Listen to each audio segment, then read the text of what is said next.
നമസ്കാരം. കുത്തിത്തിരിപ്പുകൾ ഏൽക്കാതെ വന്നപ്പോൾ അവസാനത്തെ അടവുമായി 18ാമത്തെ അടവുമായി ഇറങ്ങിത്തിരിച്ചിരിക്കുകയാണ് ഇവിടെ ചില പണ്ഡിത വേഷധാരികൾ. അവരെ ഇപ്പോൾ എനിക്ക് അങ്ങനെ വിളിക്കാനാണ് ഇഷ്ടം. അതായത് പാണക്കാട് തങ്ങന്മാരെയും അതുപോലെ തന്നെ നൂറെ ഹബീബ് എന്ന് പറയുന്ന ഒരു ചങ്ങാതിയുണ്ട്, അല്ലറ ചില്ലറ തട്ടിപ്പ് പരിപാടിയായി നടക്കുന്ന അയാളെയും ഒക്കെ ചേർത്ത് വെച്ചുകൊണ്ടാണ് ചില കഥകൾ ഉണ്ടാക്കുന്നത്. ഇവർ സമൂഹ മാധ്യമങ്ങളിൽ ഇത്തരത്തിലുള്ള ചില കഥകൾ പ്രചരിപ്പിക്കുന്നത് ഒന്ന് അല്ലറ ചില്ലറ തട്ടിപ്പുമായി ബന്ധപ്പെട്ട് കഴിഞ്ഞ ദിവസം പോലും പത്രങ്ങളിലൊക്കെ പേര് വന്ന മുസ്തഫാവിയാണ്. മറ്റൊരാൾ വഹാബ് സക്കാഫി മമ്പാടാണ്. അദ്ദേഹത്തെ സംബന്ധിച്ചിടത്തോളം നമുക്കറിയാം, ഈ ഒരു വർഷം തന്നെ അദ്ദേഹത്തിൻ്റെതാണ്. 2026 ആരിഫ് ഹുസൈന്റെ പ്രശംസയൊക്കെ ഏറ്റുവാങ്ങിയ ഒരു മതപണ്ഡിതനാണ്, അല്ലെങ്കിൽ അത്തരത്തിലുള്ള വേഷം ധരിച്ച് നടക്കുന്ന ഒരു വ്യക്തിയാണ് ഈ വഹാബ് സക്കാഫി മമ്പാട്. എന്തായാലും രണ്ടുപേരും മത്സരിച്ച് സമൂഹ മാധ്യമങ്ങളിലൂടെ കുത്തിത്തിരിപ്പ് ഇപ്പോൾ മറ്റൊരു വഴിയിലേക്ക് തിരിച്ചു വിട്ടിരിക്കുകയാണ്.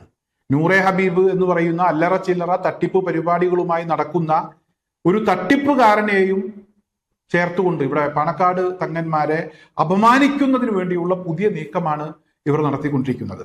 ആദ്യം എന്തായാലും ഈ മുസ്തഫാവി എന്ന് പറയുന്ന കക്ഷി, ഇയാൾ എന്താണ് FBയിൽ എഴുതി വച്ചിരിക്കുന്നത് എന്ന് നമുക്ക് ഒന്ന് നോക്കാം. അനേകായിരം വഖഫ് സ്വത്തുക്കളുള്ള നൂറുകണക്കിന് മഹല്ലുകളിൽ രാഷ്ട്രീയ സാമ്പത്തിക സമ്മർദ്ദങ്ങളിലൂടെ കാളിയായി പ്രതിഷ്ഠിക്കപ്പെട്ട പാണക്കാട് സ്വാദിഖ് അലി ശിഹാബ് തങ്ങൾ വഖഫ് വിഷയത്തിൽ സമുദായത്തെ സംഘപരിവാറിന് ഒറ്റുകൊടുക്കുന്ന വഞ്ചനാത്മകമായ നിലപാട് പരസ്യമായി പ്രഖ്യാപിച്ചത് സാമുദായിക നേതൃത്വവും പണ്ഡിത സഭകളും ഗൗരവത്തോടെ കാണേണ്ടതുണ്ട്. ഏതോ ഒരു നൂറെ ഹബീബ് തങ്ങൾ ഒരു കൊടിമരവും പട്ടും നൂലും വെച്ച് അല്ലറ ചില്ലറ ഏർപ്പാടുകളോടെ ആത്മീയ നേതാവായി അവതരിക്കുമ്പോൾ ഉണരുന്ന സമുദായത്തെ രക്ഷിക്കാനുള്ള വികാര വിക്ഷോഭങ്ങളും രോഷം കൊള്ളലുകളും എന്തുകൊണ്ടാണ് പാണക്കാട് തങ്ങളുടെ നേതൃത്വത്തിൽ നടക്കുന്ന ആത്മീയ ചൂഷണങ്ങളിലും സമുദായ വഞ്ചനകളിലും ഇല്ലാത്തത്? നൂറെ ഹബീബിന്റെ വേദികളിൽ പോകുന്നതും അയാൾക്ക് പൊന്നും പണവും കൊടുക്കുന്നതും അയാളെ അർഹിക്കുന്ന ഒരു കൂട്ടം മാത്രമാണ്. ഒരു ജനത തങ്ങൾക്ക് ഇത്തരം ഒരു നേതാവാണ് വേണ്ടത് എന്ന് തീരുമാനിച്ചാൽ അവരെ ബോധവൽക്കരിക്കുകയല്ലാതെ മറ്റൊന്നും ചെയ്യാനില്ല. അദ്ദേഹത്തിന്റെയോ അനുയായികളുടെയോ പ്രവർത്തനങ്ങൾ കൊണ്ട് സമുദായത്തിനോ സമൂഹത്തിനോ പ്രത്യേകിച്ച് ഉപദ്രവമൊന്നുമില്ല. അതേസമയം തങ്ങളുടെ അധികാരവും മേൽക്കോയ്മയും ഉപയോഗിച്ച് മതപരമായ ജ്ഞാനമില്ലാത്ത തങ്ങന്മാർ മഹല്ലുകളുടെ കാലിസ്ഥാനം പിടിച്ചെടുക്കുന്നതും പണ്ഡിത സഭകളുടെ അമരത്തിരിക്കാൻ ഗുസ്തി പിടിക്കുന്നതുമൊക്കെയാണ് ആത്മീയ ചൂഷണം. സമുദായത്തിന്റെ വഖഫ് സ്വത്തുക്കൾ തകർക്കാനുള്ള സംഘപരിവാർ അജണ്ടകൾക്ക് കുടപിടിക്കുന്നതാണ് സമുദായ ദ്രോഹം. അല്ലാതെ ആരോ ഒരാൾ ഉറുക്കും നൂലും മന്ത്രിച്ച് പൈസ വാങ്ങിയത് കൊണ്ടൊന്നും സമുദായത്തിന് ഒരു ചുക്കും വരില്ല. ഒന്നുകൂടി വ്യക്തമായി പറഞ്ഞാൽ തങ്ങൾ എന്നതിൽ നൂറെ ഹബീബും സയ്യിദ് സ്വാദിഖ് അലിയും സമമാണ്. ആലിമല്ല എന്നതിലും രണ്ടുപേരും സമമാണ്. ആത്മീയ മജ്ലിസുകൾക്ക് നേതൃത്വം നൽകുന്നു എന്നതിലും രണ്ടുപേരും സമമാണ്. അതേസമയം നൂറെ ഹബീബിന്റെ വിവരമില്ലായ്മയും തെറ്റായ നിലപാടുകളും അയാളെയും അയാളുടെ അനുയായികളെയും മാത്രം ബാധിക്കുന്നതാണെങ്കിൽ സ്വാദിഖ് അലി തങ്ങളുടെ സമുദായത്തിന് മൊത്തം ബാധ്യതയാകുന്നതാണ്. നൂറെ ഹബീബ് അണികളേക്കാൾ കൂടുതലാണ് പാണക്കാട് തങ്ങളാണ് ദീൻ എന്ന് വിശ്വസിക്കുന്ന ആൾക്കൂട്ടം. അതാണ് ഗൗരവം. ഇതാണ് മുസ്തഫാവിയുടെ കുറിപ്പ്. ഏകദേശം ഇതുപോലെയൊക്കെയുള്ള ഒരു കുറിപ്പ് നമ്മുടെ വഹാബ് സക്കാഫി മമ്പാടിന്റെ ഭാഗത്തു നിന്നും നമുക്ക് കാണാൻ കഴിയുന്നുണ്ട്. രണ്ടുപേരും ഇറങ്ങിത്തിരിച്ചിരിക്കുകയാണ്. അല്ലറ ചില്ലറ തട്ടിപ്പ് പരിപാടികളുമായി ബന്ധപ്പെട്ട് നേരത്തെ വാർത്ത വന്ന മുസ്തഫാവിയാണ് പാണക്കാട് തങ്ങന്മാരെ ഇപ്പോൾ തിരുത്താൻ ഇറങ്ങിയിരിക്കുന്നത്. ഇവിടെ ഇദ്ദേഹത്തിന്റെ ഈ എഴുത്ത് കൃത്യമായി പരിശോധിച്ചാൽ മനസ്സിലാക്കാൻ കഴിയുന്നത്, അല്ലെങ്കിൽ ആളുകൾക്കൊക്കെ തോന്നിപ്പോവുക, നൂറെ ഹബീബിനേക്കാൾ ദോഷമാണ് പാണക്കാട് തങ്ങൾ എന്നാണ്. അല്ലെങ്കിൽ തന്നെ അങ്ങനെയാണ് ഈ മുസ്തഫാവിയൊക്കെ എഴുതി വച്ചിരിക്കുന്നത്.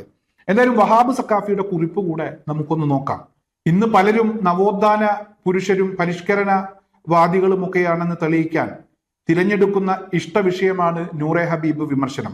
ഇയാൾ ആത്മീയ സദസ്സുകൾക്ക് നേതൃത്വം നൽകുന്നുണ്ട്. അതിൽ ധാരാളം ആളുകൾ പങ്കെടുക്കുന്നുമുണ്ട്. കുറെ പേർക്ക് അയാളുടെ ജീവകാരുണ്യ പ്രവർത്തനങ്ങൾ വഴി പല ആശ്വാസങ്ങളും കിട്ടുന്നുമുണ്ട്. ചിലർക്ക് പ്രശ്നം ഇയാൾ തങ്ങളാണോ എന്നതാണ്. മറ്റു ചിലർക്ക് പ്രശ്നം ഇയാൾക്ക് വിവരമില്ലെന്നതാണ്. മറ്റു ചിലരുടെ പ്രശ്നം ഇയാളുടെ വാക്കുകളിലും പ്രവർത്തനങ്ങളിലും മതവിരുദ്ധ രീതികൾ ഉണ്ടെന്നതാണ്. എന്നാൽ വിമർശകരുടെ അടിസ്ഥാന വിഷയം ഇതൊന്നുമല്ല. ഇയാൾക്ക് രാഷ്ട്രീയ സംഘടനാ സ്വാധീനങ്ങളില്ല. അതുകൊണ്ട് ഇയാളെ വിമർശിച്ച് എളുപ്പത്തിൽ പരിഷ്കരണവാദി പട്ടം നേടിയെടുക്കാൻ സാധിക്കും. അതിന് ഇയാളെ ഉപകരണമാക്കുന്നു എന്നതാണ് ഇത്തരം വിമർശകരുടെ താല്പര്യം. ഇയാളെ പോലെ തങ്ങളാണോ എന്ന സംശയം കേരളത്തിലെ സർവ്വ തങ്ങന്മാരെ പറ്റിയും വഹാബി മൗദൂദികൾക്കുണ്ട്. പക്ഷേ എന്നിട്ടും രാഷ്ട്രീയ പിൻബലമുള്ള തങ്കന്മാർക്ക് വഹാബി മൗദൂദികളും തങ്ങൾ പട്ടം കൊടുക്കുന്നു, ആദരിക്കുന്നു. നോമ്പുതുറകളിലും ഐക്യവേദികളിലും രാഷ്ട്രീയ പിൻബലമുള്ള തങ്ങന്മാർക്ക് മുഖ്യ കാർമ്മികത്വം ഏൽപ്പിക്കപ്പെടുന്നു. നൂറെ ഹബീബ് തങ്ങൾക്കില്ലാത്ത എന്ത് തങ്ങളീയത്താണ് രാഷ്ട്രീയ സ്വാധീനമുള്ള തങ്ങന്മാരിൽ വഹാബി മൗദൂദികൾ കാണുന്നത്?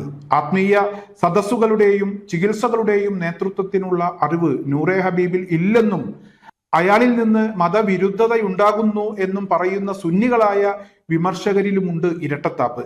കാലിസ്ഥാനം, പണ്ഡിതരായ തങ്ങന്മാർ പോലുള്ള ആത്മീയ സദസ്സിലെ നേതൃത്വം, ആത്മീയ ചികിത്സകൾ തുടങ്ങി പലതിലും മതപരമായ അർഹിച്ച യോഗ്യതകൾ ഒന്നുമില്ലാതെ കേവലം രാഷ്ട്രീയ പിൻബലം കൊണ്ട് മാത്രം പല തങ്ങന്മാരും അവരോധിക്കപ്പെടുന്നു. അത്തരം സ്ഥാനങ്ങളിൽ ഇരുന്നു കൊണ്ട് തന്നെ ബിദ്ഈ ബാന്ധവം, മറ്റു അനിസ്ലാമിക ഇടപെടലുകൾ തുടങ്ങി പല മതവിരുദ്ധതയും രാഷ്ട്രീയ സ്വാധീനമുള്ള ഇത്തരം സ്ഥാനങ്ങളിൽ അവരോധിക്കപ്പെട്ടവരിൽ നിന്നുണ്ടാകുന്നു. എന്തുകൊണ്ടാണ് നൂറെ ഹബീബ് വിമർശകർ സമാന രീതിയിൽ ഇത്തരം കാര്യങ്ങളിൽ പ്രതികരിക്കാത്തത്? നൂറെ ഹബീബിന് ഇല്ലാത്ത എന്ത് പ്രിവിലേജാണ് ഇത്തരം കാര്യങ്ങളിൽ രാഷ്ട്രീയ സ്വാധീനമുള്ള തങ്ങന്മാർക്ക് മതപരമായി നൽകപ്പെട്ടിട്ടുള്ളത്? ഇതാണ് വഹാബ് സക്കാഫി മമ്പാടിന്റെ സംശയം.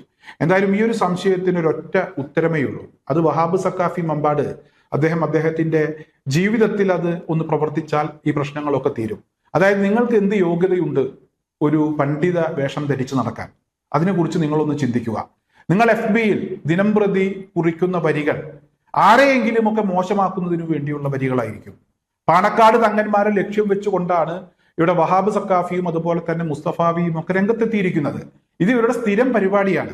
ഈ പരിപാടി എത്രമാത്രം ഇസ്ലാമിന് യോജിച്ചതാണ് എന്നതിനെ കുറിച്ച് നിങ്ങൾ ഇരുവരും ഒന്ന് പരിശോധിക്കുക, ചിന്തിക്കാൻ ശ്രമിക്കുക. ഒരു ഉത്തരം കിട്ടുമ്പോൾ നിങ്ങൾക്ക് മനസ്സിലാകും ഞാൻ ആദ്യം പറഞ്ഞത് എന്തിനാണ് ഈ തലകെട്ടും അതുപോലെ തന്നെ കുപ്പായവും ഒക്കെ ഇട്ട് നടക്കുന്നത്, അത് ഊരി വെക്കേണ്ടതിന്റെ ആവശ്യകത അതെവിടെയാണ് എന്നുള്ളതിനെ കുറിച്ച് കൃത്യമായി നിങ്ങൾക്ക് മനസ്സിലാക്കാൻ കഴിയും. അത് നിങ്ങൾ ചെയ്താൽ ഇവിടെ എല്ലാ പ്രശ്നവും തീരും. എന്നിട്ട് നിങ്ങൾ സമൂഹ മാധ്യമങ്ങളിൽ എന്തെഴുത്തു വേണമെങ്കിലും എഴുതിക്കോളൂ, നിങ്ങൾക്ക് നിങ്ങളുടെ വഴി. എന്തായാലും ഈ വേഷം ധരിച്ച് ഇത്തരത്തിലുള്ള പരിപാടികൾ വഹാബ് സക്കാഫി മമ്പാടും അവസാനിപ്പിക്കുന്നത് നല്ലതാണ്.